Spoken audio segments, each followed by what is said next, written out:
പെണ്ണുങ്ങളെ പറ്റി പറഞ്ഞ വാക്കെന്താ?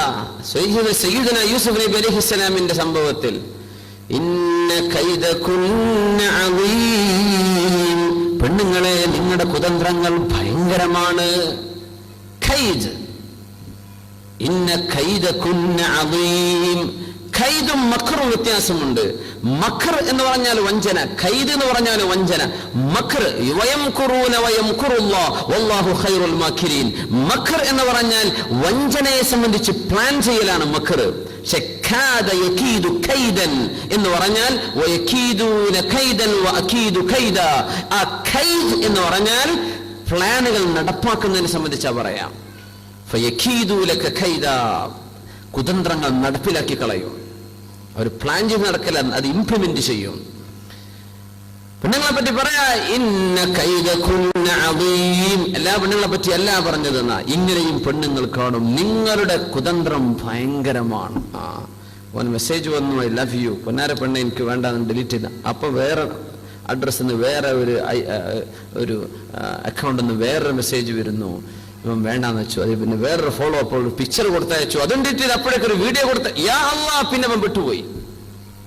ഇങ്ങനെ മനുഷ്യനെ വീഴ്ത്താൻ പെണ്ണിന് കഴിയുന്ന പിശാചിന്റെ കുതന്ത്രങ്ങൾ ലഈഫ, ഭയങ്കര ദുർബല.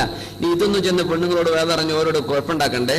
ഇത് ഒരു വിഭാഗം പെണ്ണുങ്ങളെ പറ്റി അല്ല പറഞ്ഞതാ, എല്ലാ പെണ്ണുങ്ങളും അങ്ങനെയാണെന്നല്ലേ പറഞ്ഞതിനർത്ഥം. ഒരായത്ത് ഇത് നന്നായിട്ട് കാണാതെ പഠിക്കൂലേ ഈ ഒരു പോയിന്റ്. ഇങ്ങനെയും പെണ്ണുങ്ങൾ ഉണ്ട് എന്ന് മനസ്സിലാക്കാനാ. ഇങ്ങനെയും സംഭവിക്കും. ഇന്ന കൈദകുന്ന അദീം, ഭയങ്കരാണ്. ചെറുപ്പക്കാരൻ പോയി വീടിന്റെ വാതിലിക്കൽ എത്തി നിൽക്കുകയാണ്. വാതിൽ തുറന്നു, വിചാരത്തിലേക്ക് പോവുക. എവിടുന്ന വന്നത്? പള്ളിയിൽ നിസ്കരിച്ചു വരികയാണേ, ഇശാ നിസ്കരിച്ചു വരുന്ന സമയം. ചെറുപ്പക്കാരൻ, കാണാൻ സുമുഖനായ ഒരു ചെറുപ്പക്കാരനായിരുന്നു. പക്ഷേ അള്ളാഹു രക്ഷിച്ചു. ഇതേ സംഭവം മറ്റൊരു റിവായത്തിൽ വന്നിട്ടുള്ളത് ഒരു പെണ്ണ്, വൃദ്ധയായ ഒരു പെണ്ണ് വഴിയിൽ നിന്നിട്ട് ഇങ്ങനെ പറഞ്ഞു കൊടുക്കുന്നത്. ഈ പെണ്ണിനെ ഇയാളോട് സ്നേഹം ഉണ്ടായപ്പോ ഇവൾ അവളുടെ കൂട്ടുകാരികളോട് പറഞ്ഞപ്പോ ഒരു പെണ്ണ് പറഞ്ഞു, ഞാനൊരു ഐഡിയ പറഞ്ഞുതരാം. എന്താ? അവൻ നിസ്കരിച്ചു വരുമ്പോ ഞാൻ എന്തെങ്കിലും ഒരു ട്രിക്ക് പറയാം. ഇവള് പറഞ്ഞു, എനിക്ക് ആടിൽ നിന്ന് പാല് കറന്നു തരാൻ പറ്റുമോ? എനിക്ക് വീട്ടിൽ ആരുമില്ല, ഞാൻ ഒരു വൃദ്ധയായ പെണ്ണായിരുന്നു. വല്യമ്മയാണ് ഇപ്പൊ അതിന്റെ പിമ്പിന്റെ പണിയെടുക്കേണ്ടത് എന്നർത്ഥം.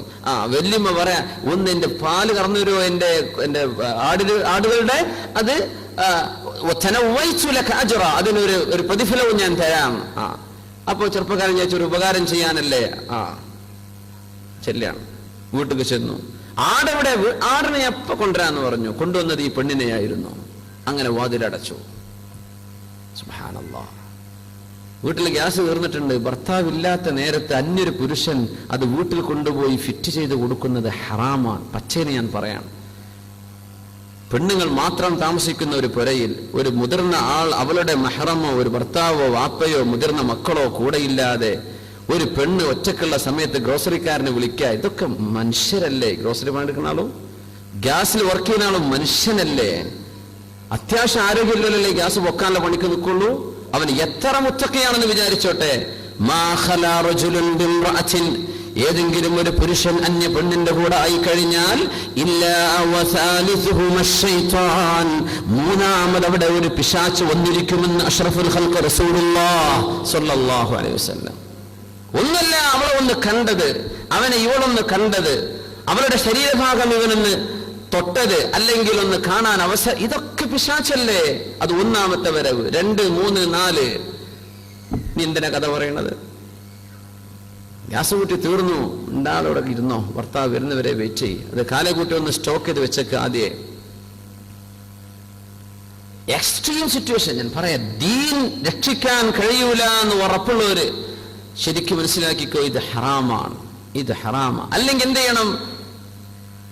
വിളിച്ചു, ഇവൾ കുട്ടികൾ അവർ ഡോർ അടച്ച് അവരുടെ വീട്ടിൽ റൂമിന്റെ ഉള്ളിലിരിക്കുകയാണ്. ആള് കൊണ്ടുവന്നു, കിച്ചണിൽ പോകുന്നു, ഫിറ്റ് ചെയ്യുന്നു, പോകുന്നു. ഇവർ കാണുന്നില്ല, അറിയുന്നില്ല, ഒന്നുമില്ല. ഇവൾ ഒറ്റക്കാണ്. അവൾ ഒരു റൂമിൽ പൂട്ടിയിട്ടു. ആള് വന്നു, ഫിറ്റ് ചെയ്തു, പോയി. ഇതൊക്കെ ആ വരുന്ന ആളെ കാണുകയോ അവിടെ കൂടെ നിൽക്കുകയോ അവിടെ നിൽക്കാൻ അവസരം ഉണ്ടാവും. ഇതെല്ലാം ഹറാമാണ്, കുറ്റകരമാണ്. കോസരിക്കാരനെ വിളിക്കുക, കുബൂസ് വേണമെന്ന്. ആരുമില്ലാത്ത നേരത്ത് നമ്മൾ എന്തിനാ അവസരങ്ങൾ ഉണ്ടാക്കി കൊടുക്കുന്നത്? ആടിനെ പാല് കറന്ന് തരുമെന്ന് ചോദിച്ചാൽ വൃദ്ധയായ പെണ്ണകത്തേക്ക് കൊണ്ടുപോയത് ചെറുപ്പക്കാരനെ. സുബ്ഹാനല്ലാഹ്. വാതിലടച്ചു. പെണ്ണിനോട് കൂക്കി വിളിച്ചയാൾ ഞാൻ തിന്മക്കില്ലേ, പെണ്ണ് വിടാൻ തയ്യാറല്ല. വ്യഭിചാരമെന്ന തിന്മയോടടുക്കുന്ന നേരത്ത് ചെറുപ്പക്കാരന്റെ മനസ്സിലൊരായത്ത് വന്നു. ബിസ്മില്ലാഹിർ റഹ്മാനിർ റഹീം, സൂറത്തുൽ അറാഫിലെ 120 തോന്നുന്നു ആയത്ത്. ബിസ്മില്ലാഹിർ റഹ്മാനിർ റഹീം, ഇന്നല്ലദീന തഖൗ ഇദാ മസ്സഹും ത്വായിഫുൻ മിനശ് ശൈത്വാനി തദക്കറൂ ഫഇദാ ഹും മുബ്സിറൂൻ. ഇന്നല്ലദീന തഖൗ, തഖ്വ അല്ലാഹുവിനെ ഭയപ്പെട്ട് ജീവിക്കുന്നവർ, ഇദാ മസ്സഹും ത്വായിഫുൻ മിനശ് ശൈത്വാൻ, പിശാചിന്റെ ദുർബോധനങ്ങൾ എന്തെങ്കിലും മനസ്സിനുള്ളിലേക്ക് കടന്നു വന്നാൽ, ആർക്ക്? ഇന്നല്ലദീന തഖൗ, മുത്തഖീങ്ങൾക്ക്. അങ്ങനെയൊക്കെ വരും, നമ്മളൊക്കെ മനുഷ്യന്മാരാ, മുത്തഖീങ്ങളാ. പിശാചിന്റെ ദുർബോധനം കടന്നു വന്നാൽ തദക്കറൂ, തിന്മയുടെ അവസരം വന്നിരിക്കാൻ, തദക്കറൂ, അവർ അല്ലാഹുവിനെ ഓർക്കുന്നവരാണ്. ഫഇദാ ഹും മുബ്സിറൂൻ, അവരുടെ കണ്ണുകൾക്ക് പിന്നെ അല്ലാഹു കാഴ്ച നൽകും. അവിടെ ഓർമ്മ വന്നു, റബ്ബേ ഞാൻ അത് ചെയ്യാൻ പാടില്ലല്ലോ. ഈ ആയത്താ ചെറുപ്പക്കാരന് ഓർമ്മ വന്നത്. ഈ ആയത്ത് ഓർമ്മ വന്നത് വലിയ രസം, അതാണ് ഏറ്റവും വലിയ അത്ഭുതം. അവിടെ ഓർമ്മ വരുന്നത് മാഹിയിലെ പെൺകുട്ടികളെ കണ്ടുകണോ, മറ്റുള്ള ആൺകുട്ടികളെ കണ്ടുകണോ, ഈ പാട്ടാണെങ്കിൽ കഴിഞ്ഞു. അള്ളാഹുവിനെ ഓർമ്മ വന്നതാ ഇവിടെ അത്ഭുതം. എന്റെ ഖുർആൻ ഓതി നടക്കുന്ന ചെറുപ്പക്കാരനാ, അള്ളാഹുവിനെ പറ്റി ചിന്തിക്കുന്ന ചെറുപ്പക്കാരനാ, അപ്പോൾ അവൻ അതേ ഓർമ്മ വരൂ. ഇതാണ് വിഷയം. തദക്കറൂ, അള്ളാഹുവിനെ ഓർത്തു. ഫഇദാ ഹും മുബ്സിറൂൻ, അപ്പൊ കണ്ണു തെളിഞ്ഞു, അപ്പേ ഞാൻ പെട്ടുപോയിട്ടുണ്ടല്ലോ. ഫഖറ മഗ്ശിയ, ചെറുപ്പക്കാരൻ ബോധം കെട്ടു വീഴ. അവിടെ എന്റെ സർവ്വ തിന്മകളും മുമ്പിലില്ലേ, എല്ലാ സാഹചര്യങ്ങളും ഉണ്ട്. താഴെ വീണു, ബോധം കെട്ടു വീണു. അവസാനം ഈ വല്യമ്മ, ഈ പെണ്ണും ഈ ചെറുപ്പക്കാരനെ പൊക്കിക്കൊണ്ടുവന്നവന്റെ പുരയുടെ മുറ്റത്ത് കൊണ്ടുവന്ന് വിട്ടെടുത്തു. ആള് ബോധം കെട്ട് കിടക്കുകയാണ്. അപ്പൊ വല്യപ്പ വീടിന്റെ പുറത്ത് ഇങ്ങനെ ഉമ്മറപ്പടിയിൽ ഇരിക്കണ പോലെ വല്യപ്പ ഇരിക്കുന്നുണ്ട്.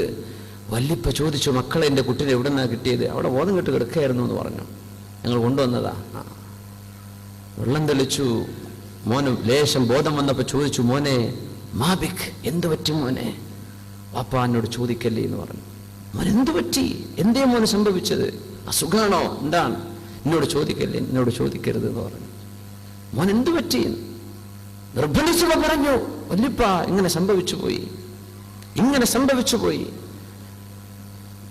ഉമർ ഫാറൂഖ് റളിയല്ലാഹു അൻഹു പോയിട്ട് ചോദിക്കണം. അമീറുൽ മുഅ്മിനീൻ ഉമർ ഫാറൂഖ് റളിയല്ലാഹു അൻഹു അവരോട് പോയിട്ട് ചോദിക്കണം, മാ ജസാഉ മൻ ഖാഫ മഖാമ റബ്ബിഹ്, അല്ലാഹുവിന്റെ മഹത്വം മനസ്സിലാക്കി പേടിച്ച ഒരു ചെറുപ്പക്കാരന് എന്താണ് കിട്ടാനുള്ളതെന്ന് നിങ്ങളൊന്ന് പോയി ചോദിക്കണം ഉമർ തങ്ങളോട്. ആ വിചാരം എന്റെ കൺമുമ്പിലാണ്, ആരും അറിയില്ല. നല്ലൊരു ചെറുപ്പക്കാരൻ, ഒരു ചെറുപ്പക്കാരി പെണ്ണ്, ഒരു വീട്, ആരുമില്ല, എല്ലാ സാഹചര്യങ്ങളും ഒരുക്കമാണ്. പക്ഷെ അള്ളാഹുവിനെ പേടിച്ചു, ബോധം കെട്ട് വീണു. പേടിച്ചോടി എന്നല്ല, ബോധരഹിതനായി വീണു. എന്റെ റബ്ബേ, നാളെ മഹ്ശറായിൽ നീ എന്നെ കൊണ്ടുവരുമ്പോ ഈ വ്യഭിചാരത്തിന്റെ കഥ എന്റെ കിതാബിൽ ഞാൻ നിന്നോട് വായിച്ചു കേൾപ്പിക്കേണ്ടി വരുമല്ലോ അടച്ചോനെ. യാ അല്ലാഹ്, എന്റെ കിതാബ്, എന്റെ മലക്കുകൾ ഈ രേഖപ്പെടുത്തുന്ന ഓരോ സെക്കൻഡും ഞാൻ തിന്മയിലാണല്ലോ. യാ അല്ലാഹ്, അടുക്കരുതെന്നോ വ്യഭിചാരത്തിന് അടുത്തേക്ക് പോകരുതെന്ന ഖുർആനിന്റെ പ്രയോഗം. അടുത്തേക്ക് പോകരുത്, ഞാൻ അതിന്റെ വക്കത്ത് എത്തിക്കഴിഞ്ഞല്ലോ അടച്ചോനെ. ഇത് ചിന്തിച്ച് ബോധം കെട്ടു വീണു പോയ ചെറുപ്പക്കാരൻ വല്ലിപ്പയോട് പറയാ, വല്ലിപ്പ എങ്ങാനും സമയം കിട്ടിയാലൊന്ന് ചെല്ലണം, ഉമർ തങ്ങളോടൊന്ന് ചോദിക്കണം, എനിക്ക് വേണ്ടി ഇതിന് വല്ല കൂലിയുണ്ടോ? സുബ്ഹാനല്ലാഹ്. വല്ലിപ്പ അങ്ങ് പോയപ്പോഴേക്കും ഈ ചെറുപ്പക്കാരൻ മരിച്ചു. ഒരു നെടുവീർപ്പ് വിട്ടു ചെറുപ്പക്കാരൻ, അതിൽ മരിച്ചു. അറ്റാക്കായി കോടതിയിലെ സമൻസ് ജയിലിലടക്കാൻ വേണ്ടി വരുന്നു എന്ന് പറഞ്ഞ നോട്ടീസ് വെക്കുമ്പോൾ അറ്റാക്ക് വന്നവരുണ്ട്. ഇതല്ല, എന്റെ റബ്ബിന്റെ മുമ്പിലേക്ക് ഞാൻ പോകുമ്പോ എന്തായിരിക്കും അവസ്ഥ എന്ന് ചിന്തിച്ച് ഒരു തിന്മ ചെയ്തില്ല. അതിന്റെ മുഖദ്ദിമാത്തുകൾ ചെയ്തു, അതിന്റെ പ്രാരംഭ കുറ്റങ്ങൾ ചെയ്തു. പക്ഷെ ആ തിന്മയുടെ കൃത്യമായ തിന്മ വിചാരം ചെയ്തിട്ടില്ല. തിരിച്ചു വന്ന ആളാണ്, പക്ഷേ സഹിക്കാൻ പറ്റാതെ മരിച്ചുപോയി, അറ്റാക്ക് സംഭവിച്ചു. ഉമർ റളിയല്ലാഹു തആല അൻഹു വന്നിട്ട് ആ മയ്യത്ത് കുളിപ്പിക്കണത്, മയ്യത്ത് കുളിപ്പിച്ചു. ആ മയ്യത്തിന്റെ അടുത്ത് മറവ് ചെയ്ത് ഫഖാമ ഉമർ റളിയല്ലാഹു അൻഹു ഇൻദ ഖബ്രി, ആ ചെറുപ്പക്കാരന്റെ ഖബറിന്റെ അടുത്ത് നിന്നുകൊണ്ട് ഉമർ തങ്ങൾ പറഞ്ഞ വാക്കാൻ, ലക ജന്നതാൻ, നിനക്ക് 2 സ്വർഗ്ഗമുണ്ട്. അൽഹംദുലില്ലാഹില്ലദി ജഅല ഫീ ഉമ്മതി വാഹിദൻ മിസ്ല യൂസുഫ്.